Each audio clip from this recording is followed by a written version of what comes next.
Antes de que el VAR existiera en el fútbol y antes de que cada jugada se analizara desde 10 ángulos distintos, hubo un partido que no necesitó repeticiones para quedar grabado en la memoria de todos.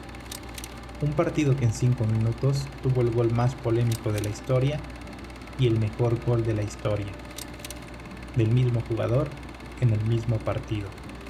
Esto es México 1986, y si creías que ya conocías esta historia, quédate, porque probablemente no la conoces completa.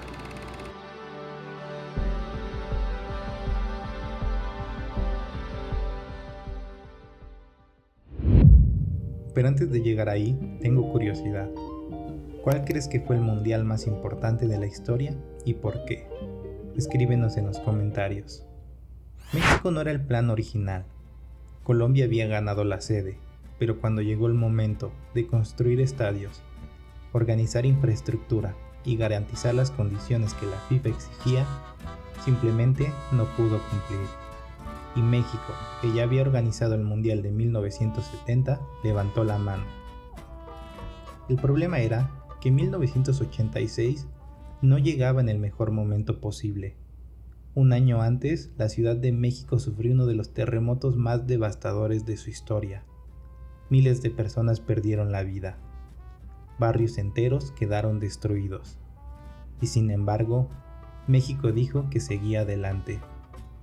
El Mundial no era solo fútbol, era una forma de demostrar que el país podía reconstruirse, que la gente podía volver a reunirse y que había algo más que los unía más allá de la tragedia. Eso le dio al torneo un significado que pocos mundiales han tenido desde el primer partido. En lo deportivo, el torneo llegaba con varios equipos que ya se perfilaban como candidatos claros. Brasil traía un equipo que muchos recuerdan como uno de los mejores de su historia, con jugadores como Sócrates y Zico. Era fútbol que se veía como arte, toque, movimiento y velocidad. Francia llegaba liderada por Michel Platini, que venía de ganar la Eurocopa un año antes. Un centrocampista que leía el juego como nadie, y que en ese momento era posiblemente el mejor jugador del mundo. Alemania, como siempre, no era la más vistosa, pero tampoco era de las que fallaban en torneos grandes, eficiente, disciplinada y difícil de eliminar. Y luego estaba Argentina, un equipo con buenos jugadores, pero con muchas dudas. El entrenador, Carlos Bilardo, era cuestionado. La selección no terminaba de convencer, y sobre sus hombros cargaba un jugador del que se esperaba absolutamente todo, o se le culparía absolutamente de todo. Pocos mundiales tienen la carga emocional de jugar como local. La selección mexicana lo sabía, el país lo sabía, y los estadios lo demostraron desde el primer partido. Llenos, ruidosos, con una energía que los rivales sentían en cuanto pisaban el césped. México avanzó en el torneo, jugando bien, sin hacer ruido innecesario, con una identidad clara. La afición empujaba y el equipo respondía. Y cuando llegaron a cuartos de final, se enfrentaron a Alemania, el mismo equipo que terminaría jugando la final. Fue un partido cerrado, difícil, sin goles en 90 minutos ni en la prórroga. Todo se decidió en penales. México cayó, quedó eliminado. Pero hay algo que ese equipo deja que va más allá del resultado. Jugaron con dignidad, en un momento donde el país necesitaba exactamente eso. Y eso, aunque no alcance para un trofeo, no se olvida fácilmente. Si hubiera que elegir al equipo más recordado de ese mundial que no levantó el trofeo, la respuesta sería fácil: Brasil. Tenían a Sócrates, que era médico de profesión, y en el campo jugaba como si el tiempo no existiera. Tenían a Zico, que en su mejor versión era capaz de hacer cosas que parecían imposibles con el balón. Tenían talento en cada posición, y sin embargo, en cuartos de final, se encontraron con Francia. Fue un partido que muchos describen como uno de los mejores del torneo. Empataron 1-1, se fueron a penales. Y ahí, en esa ruleta que tanto tiene de azar como de nervio, Brasil quedó fuera. Fue el final de esa generación, pero el fútbol jamás los olvidó. Francia había llegado siendo uno de los equipos más temidos. Platini estaba en su mejor momento, el equipo funcionaba. Eliminaron a Brasil en uno de los mejores partidos del torneo. Y entonces en semifinales se encontraron con Alemania.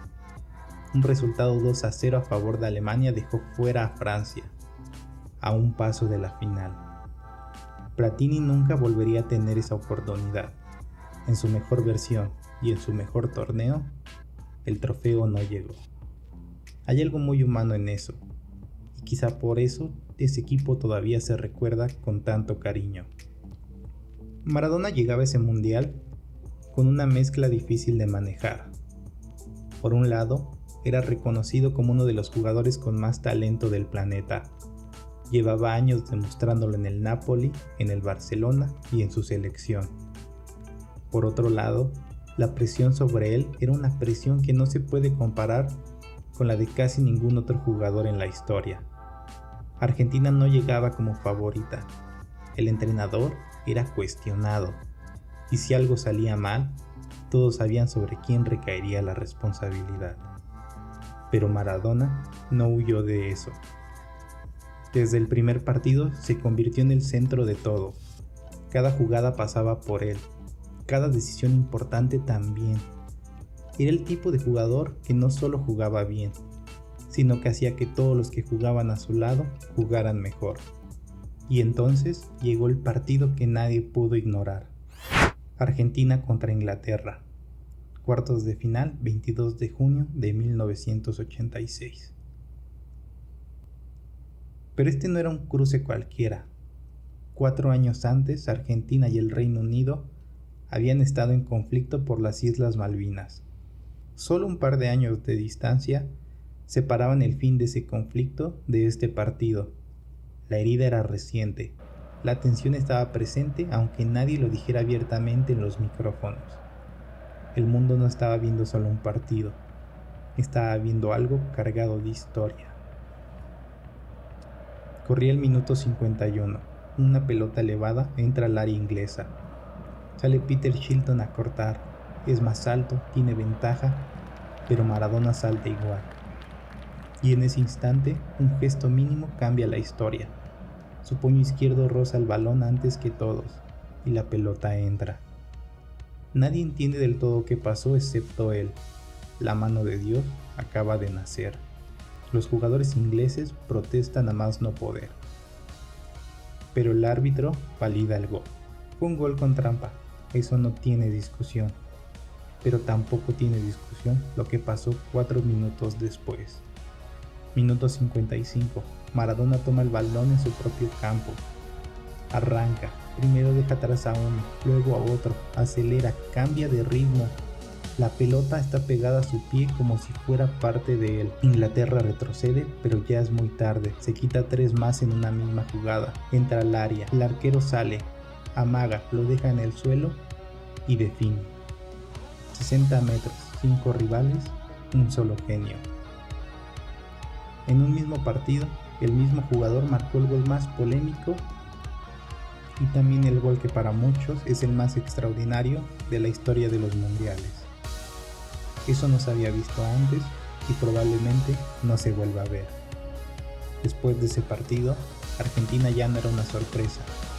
Era un equipo con algo diferente, algo que no se podía explicar del todo con estadísticas ni con tácticas. El final fue contra Alemania. Un partido que no fue cómodo. Alemania remontó de 0-2 a 2-2 en la segunda parte, y durante unos minutos el partido estuvo abierto para cualquiera. Pero Burruchaga anotó el gol de la victoria en el minuto 83, y cuando el árbitro pitó el final, Maradona levantó la Copa del Mundo. En ese momento dejó de ser solo un jugador y se convirtió en algo más difícil de definir. Hay torneos que se recuerdan por los equipos, hay torneos que se recuerdan por los partidos, y luego están los que se recuerdan por una historia. México 1986 fue la historia de Diego Armando Maradona. y la historia de un país que organizó un mundial con el corazón todavía roto. Si este episodio te pareció interesante, el siguiente va a ser muy distinto, porque después de tocar la cima en México, el fútbol tomó un camino que nadie esperaba. Italia 1990 no fue un mundial de magia, fue un mundial de tensión, de errores, de finales que nadie quería ver, un torneo que muchos odiaron y que al mismo tiempo es imposible de olvidar. No te pierdas el siguiente episodio, que te aviso es muy diferente a este.